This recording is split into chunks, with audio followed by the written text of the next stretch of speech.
Guys of a Certain Age is brought to you by no one. Absolutely no one. Except these dudes walking down memory lane. Now let's head to the studio to see what they misremember next.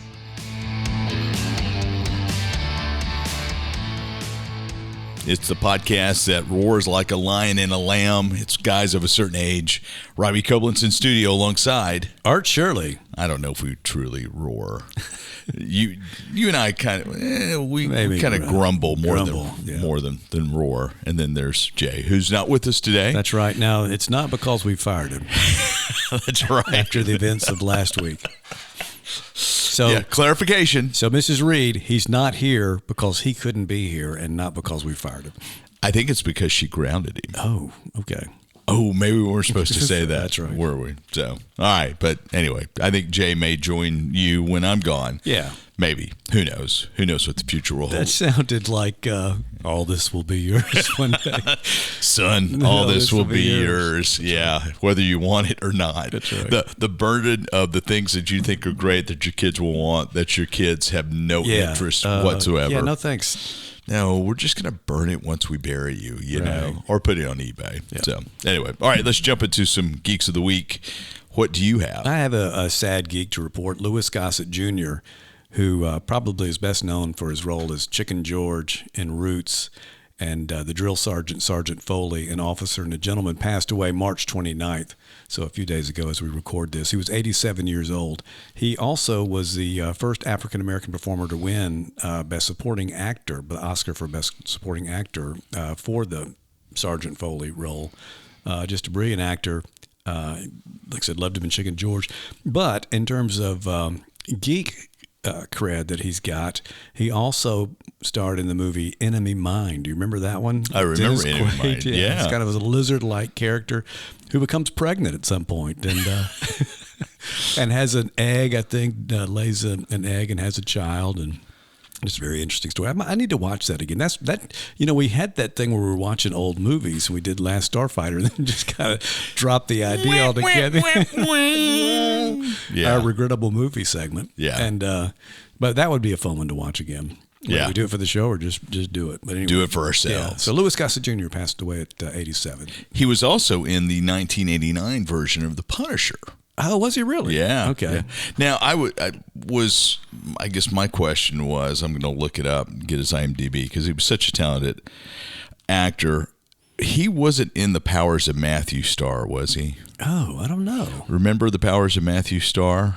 That was a TV show, right? It was a TV show. That sounds kind of familiar. That was... he was in Iron Eagle? He was in Iron Eagle. Yeah. He was in over 200...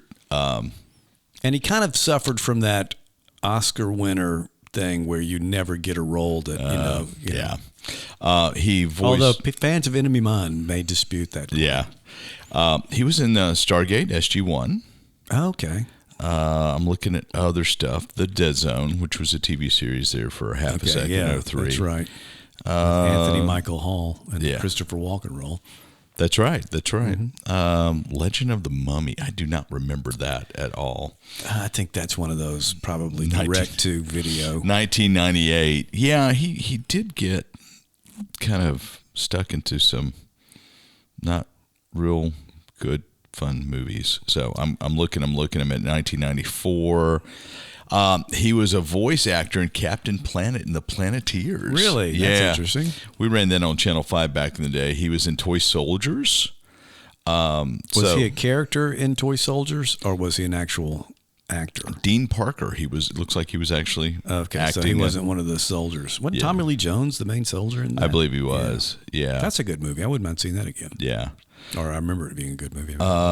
King Cobra from Iron. That was an Iron Eagle follow-up. Yeah, that was a... Yeah, he was in The Powers of Matthew Starr, which was a TV show from 82 to 83. Was that on Fox? No, it was on NBC. This was before Fox. Oh, yeah. When did you say it was? 82 to 83.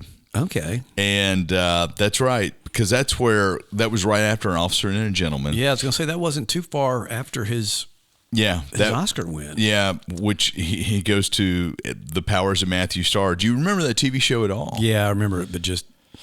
So it's a kid who is a prince. It was Peter Barton. I don't know if he did anything else ever again.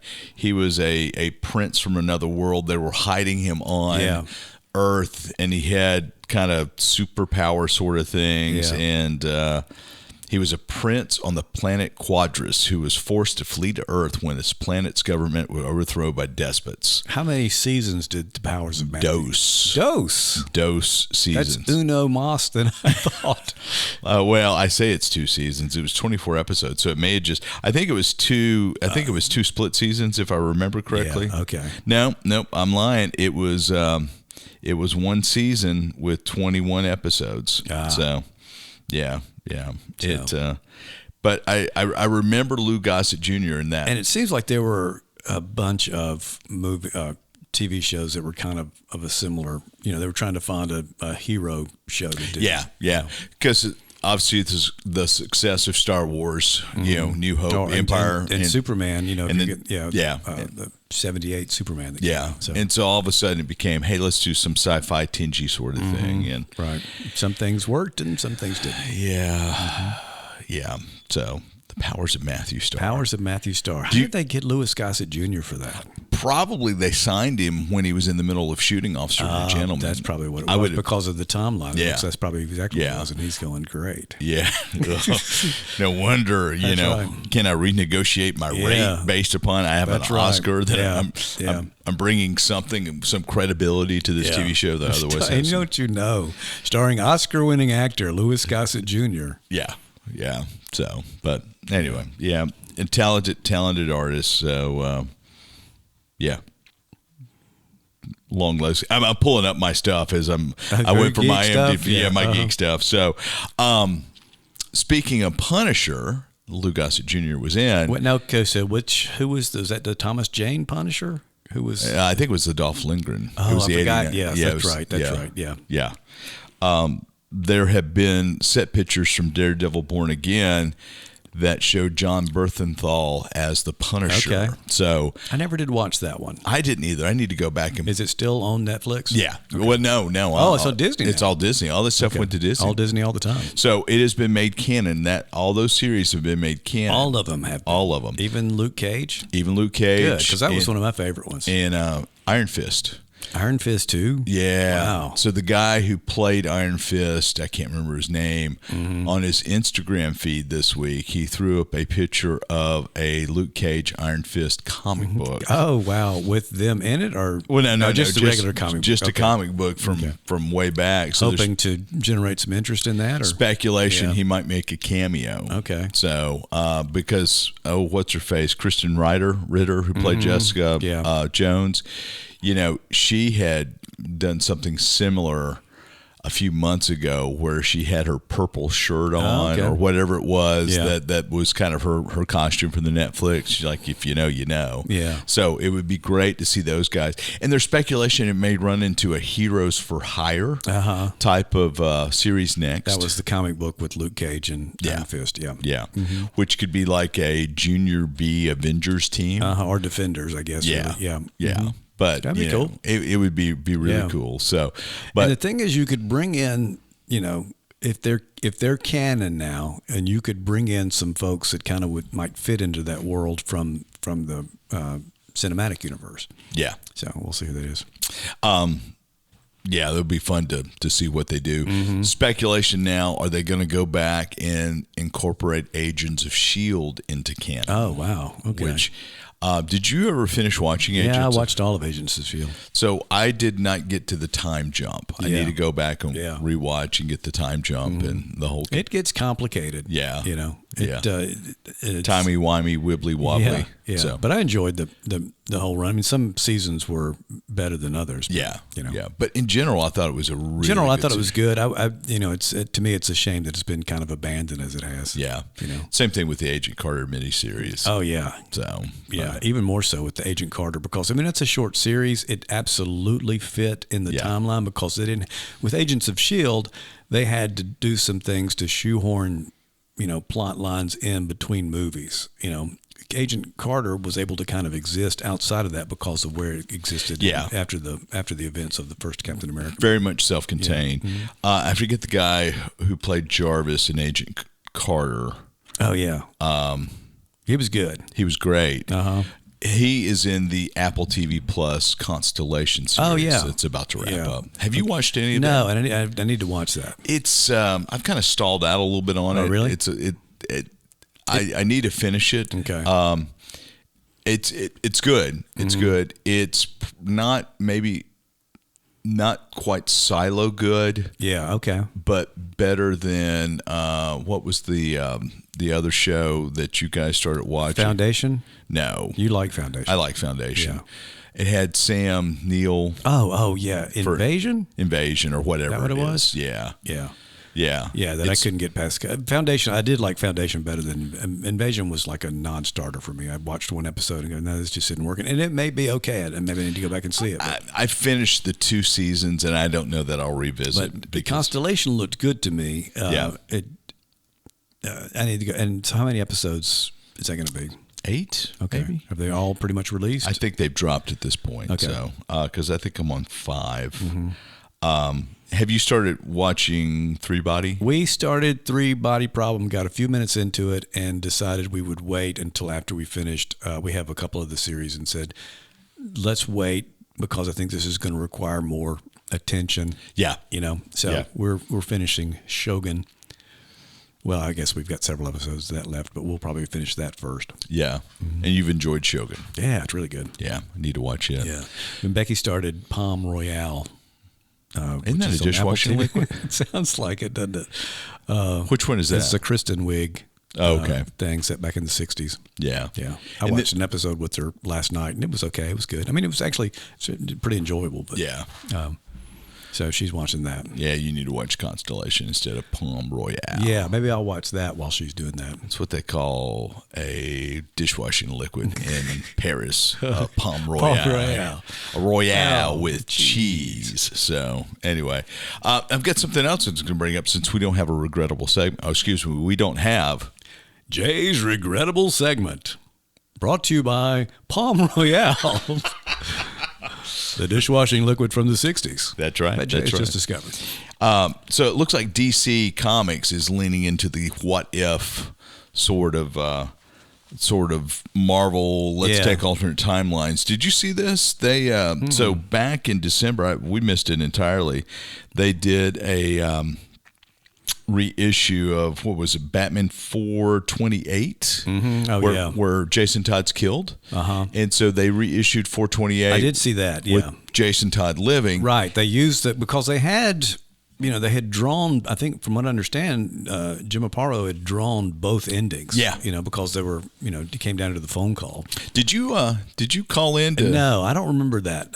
I think I was probably that hit when I was, kind of between comic book stuff. So between high school, what year was it? I believe it was 88 or 89. Yeah, so that's what I. Yeah, it kind of had a resurgence around the time of Dark Knight, and then. Hadn't really looked at anything. Really wasn't looking at anything mainstream around that time. Well, I think I called in and vote. It was an 800 number, and I think I voted for him to live, if I remember correctly. But so what they're doing, they published that back late 23. They're doing a Robin Lives miniseries. So they're doing a 4-issue. Yeah, in the comics. And so it's going to be his rehab, recovering from almost dying, and what he does to go after the Joker. Interesting. Okay. Yeah, it should be very interesting. So what are they calling it? They're calling it DC Vaults. DC Vaults. Yeah, Death in the Family, Robin Lives. So, issues 1 through 4. So it'd be really interesting to see what they do with that. Yeah, I think so too. Because, Jason Todd becomes the Red Hood. The Red Hood. Yeah. How is he resurrected in the comics? I don't remember at all. Like I said, I wasn't reading him at that time. I should know because I've probably seen it. Yeah. But I can't remember what happened to him. So he comes back. Because, Batman finds him dead. Yeah, he's dead. He picks him up and walks off. So it's like, nah, yeah. So, I don't know if he goes to Ra's al Ghul's That's what it is. That Yeah, what he it's does? a Ra's al Ghul thing. I think they retrieve his body. Okay, and put him in the Lazarus pit. Yeah. Okay. Yeah. Yeah, the good old Lazarus pit. Yeah, I tell you what, father-in-laws are meddlesome, aren't they? That's right. So- Speaking of which, that whole Father-in-law's series- meddlesome. No, the whole Treasury edition of the collection of the Daughter of the Demon story was re-released as a facsimile edition of that. Interesting. Which I have the original. Yeah. I thought about getting the new one. I don't know if they've recolored it or anything. That's a lot of times what they'll do is kind of use modern coloring techniques. I've got Son of the Demon. Yeah. Oh, yeah. Which is great. I've got that as well. There's so many Batman pieces out there. Mm-hmm. I mean, it used to be that you could collect all the graphic novels of Batman, and now there's no way. Yeah, and all the offshoots, like you said, in the what is it, Gotham by Gaslight? Yeah. You've got all these different Elseworlds, yeah. The Gotham by Gaslight is still such a classic. Yeah, I really like that a lot. That was really really I thought good. that was really well done. And at some point they've got to do a live action version of that. They've done the animated version of it, and it was good. It was good. But I would think, it seems to me as technology advances and it's so much easier, relatively speaking, I guess, to produce these things, especially like for a streaming service, that they could do that. You can get cinematic effects and things with a much lower budget than even 10 years ago you could. It's crazy. Not to mention the AI component as well. Oh yeah. Oh my gosh. Yeah. So, all right, we're going to throw it to break. We're going to talk technology. We're going to talk software programs and try to be intelligent, at least authentically intelligent. Up next.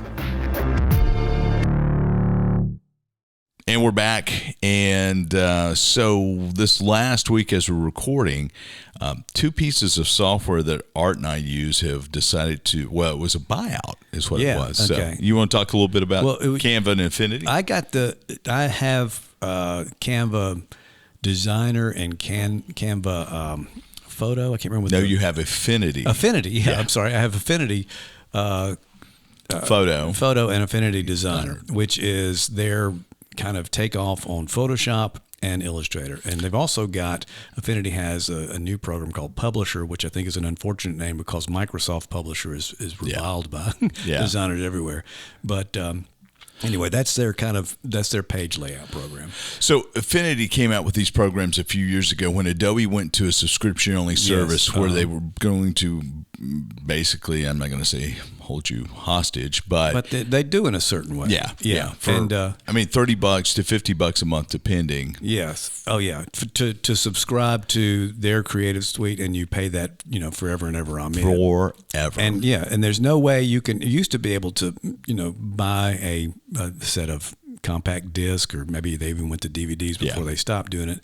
And have your software. So if you decided, okay, well, I'm never going to upgrade again, you could at least keep that. Yeah. Now, as soon as you cancel your subscription, you no longer have access to open those files anymore. At all. You have no software that resides on your computer anymore. I mean, no active software. I used to upgrade basically every other cycle. That's kind of what we did too. Yeah, for Creative Suite is what it was called. Suite. Yeah, now it's Creative Cloud. Yeah. And it's, I mean, I love Adobe products. I have, for years, for 30 years. And I've always enjoyed those. But the Affinity offer, you can usually catch a sale on it, and you can get all three pieces of software in a Mac format, a Windows format, and an iOS format. Like right now, you can get them for $115. Yeah, and you own them. That's yours. Now, granted, if they make a significant upgrade, you'll have to pay an update fee to do that. But even if you don't want to, you don't lose the software. And it's not unlike what we used to do. What we used to do with the Adobe pieces. And the Photoshop doppelganger, or analog rather, will open and save to PSD files. The Illustrator file will open and save. I think they will do SVG files, but you can get to and from an Illustrator file if you need to. The Publisher will not, because the INDD is a proprietary format, but you can still save to a PDF, you can save it to a print-ready PDF, and you can save it. I think you can either open or save to an IDML file, so it means you could either open or save to InDesign files through a roundabout fashion. Yeah. But even so, if you don't need the InDesign file. Basically, everything that's being printed or transmitted these days is going to be a PDF of some kind. Yeah. So, and you can get to that. But it just shows that the market has kind of collected itself, and while Adobe is probably the biggest monopoly out there on design and digital video. Because that's true. We need to mention that they're also in the digital video space, including effects with After Effects, the nonlinear editing with. So Premiere Pro, which is their nonlinear editor, is the 900-pound gorilla. It used to be Final Cut Pro 7, and then Final Cut, Apple did some stupid things. And of course, you also had Avid, you had other types of things. You had like Media 100 is what I started off with. Which, so there used to be some competition in that space. And now basically you have Premiere Pro, part of the Adobe Creative Suite. You have Final Cut Pro 10, which is Apple's program, which is not regarded. It's not beloved by professionals. No, it's not, because it has some different paradigms, and they've gotten better, and they've changed a few things, and there are professionals using it. And but when they went from, was it 7 to whatever X or 10, I guess 10. it was. Yeah. I mean, they completely, and so you lost projects. Yeah, you did, because the Final Cut 7 files, you cannot open that project in 10. Yeah. And they changed the way that, so a sequence becomes timeline becomes like a project, and they just changed everything because they were trying to, in that Apple way, take a big swing and say, hey, this is what you should be doing now. We know best. We're going to take you in a different way. The thing was that professionals are entrenched in their methodology. So you had Final Cut 7, which kind of killed itself. Then you had Avid Media Composer, which was a very expensive project program. And never, I used to use Avid Media Composer when I worked at Mossy Oak. Yeah. And it's a great thing, but it always had that clunky, very PC or Windows type interface. It never felt as user friendly or even as just slick as Final Cut Pro did. Yeah. And then later Premiere Pro did. The issue with Media Composer is it was too little too late. They were a one-trick pony. It was editorial only. So if you're just putting video together, because the way Media Composer was kind of built out was you would do all your video editing, and then you would send your project off for sound to be done to it, special effects, coloring, all that was done by other people. These are one-off stations. And as we've gotten to a point in the industry where you do everything in one program, then Media Composer was behind the 8 ball and never really caught up. Yeah. And still entrenched in Hollywood, but it's... But you're seeing now, I can remember when Steven Soderbergh, whatever his name was, he was editing like Ocean's 11 he did on Final Cut Pro. Yeah. I think it was 7 at the time. Well, Everything Everywhere All at Once, which won the Oscar 2 years ago, was edited on Adobe Premiere. Yeah. You know, and so it's really, the tools are not quite interchangeable, but what Adobe has done is they've created themselves. They're now Big Brother. Yes. If you want to look in 1984 parlance, as we go back to last week. Yeah. But so folks have come along and tried to pick off segments of their business. Business Affinity's one of them. Yeah. But what the big news is? Is that Canva, which is an online layout program, started out by kind of giving you the ability to create social media graphics and some basic flyers, and it has grown into this desktop publishing piece of software. They've bought out the Affinity products, so I can only imagine that they're going for more professional space or trying to get into that space.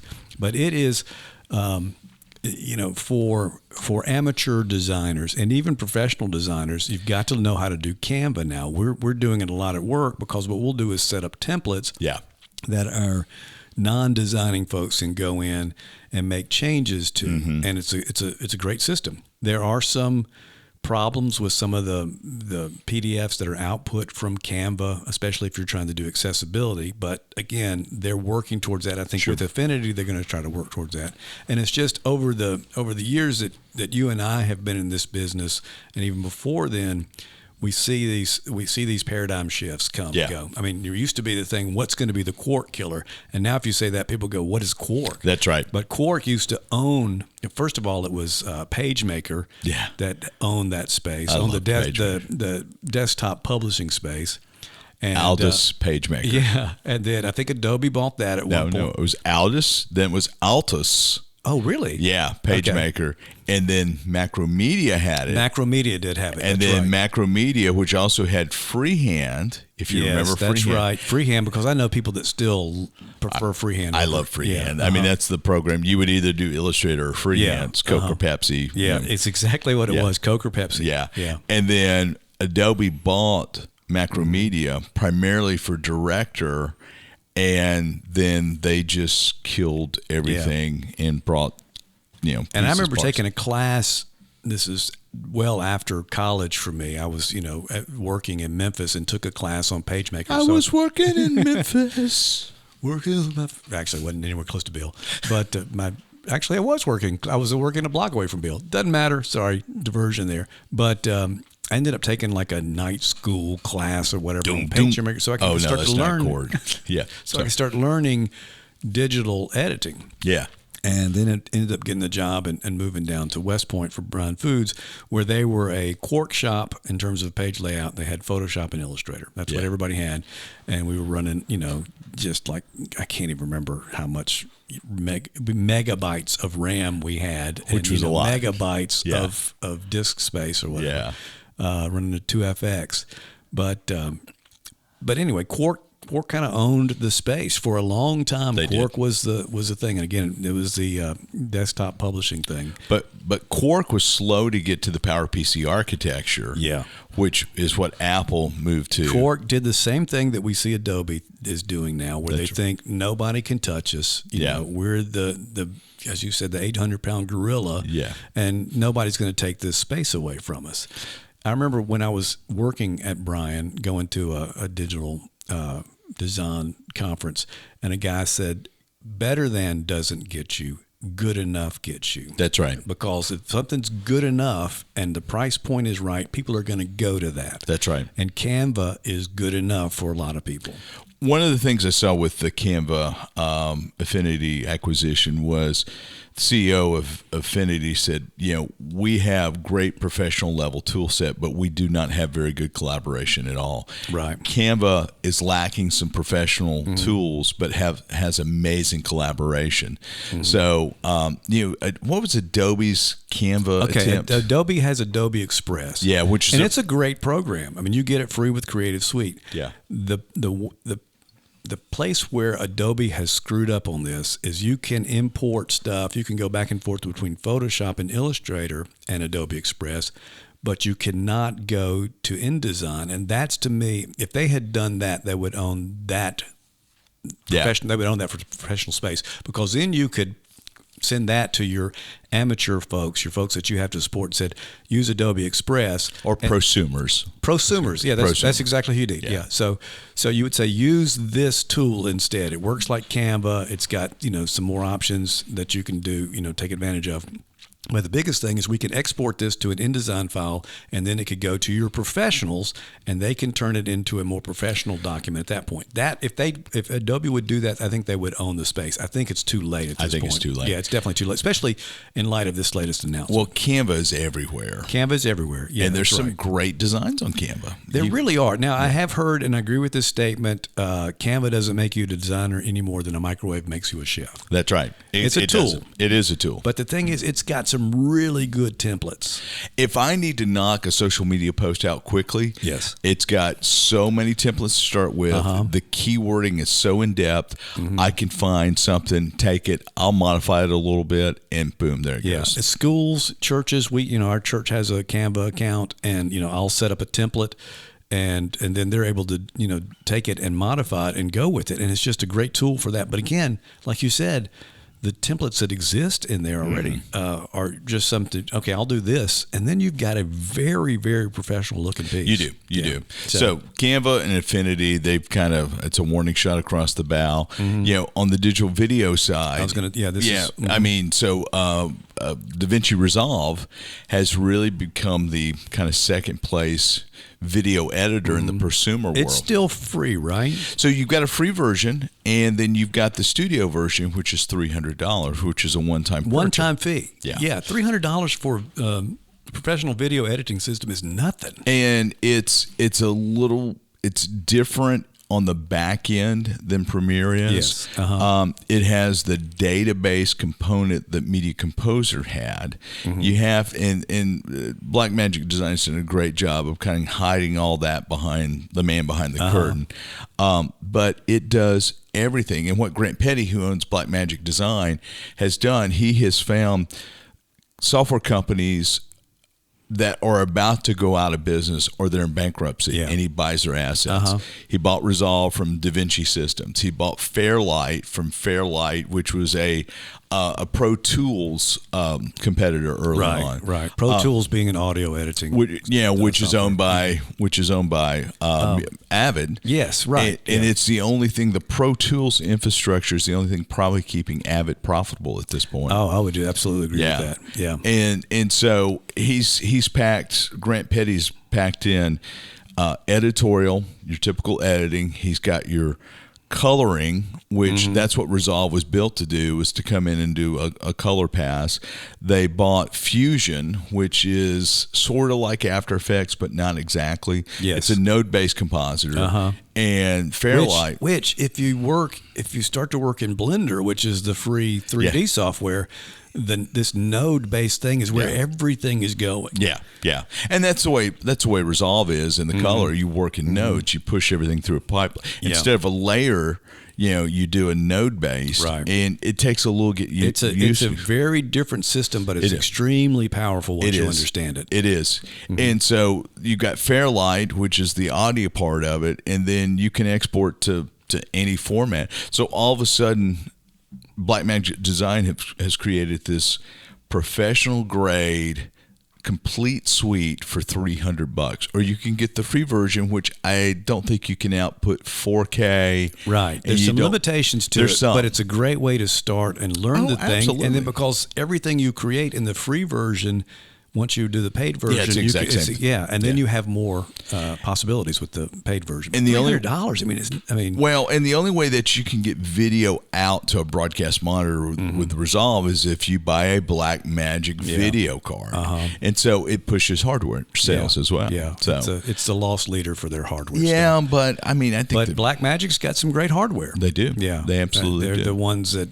I think kind of really took advantage. That's the wrong phrasing, but certainly sees the opportunity that COVID brought with everybody started going to live streaming because they had their ATEM Mini, which was a really cool switcher that they still have, and now they've got even more. We've got like 22 different versions of it. That's right. So. Yeah. But again, it's this whole thing where Adobe kind of draws a sand in the line, a line in the sand, and says, "We are it. Come at us." And now people are starting to come at them, and they're realizing to me, what's smart is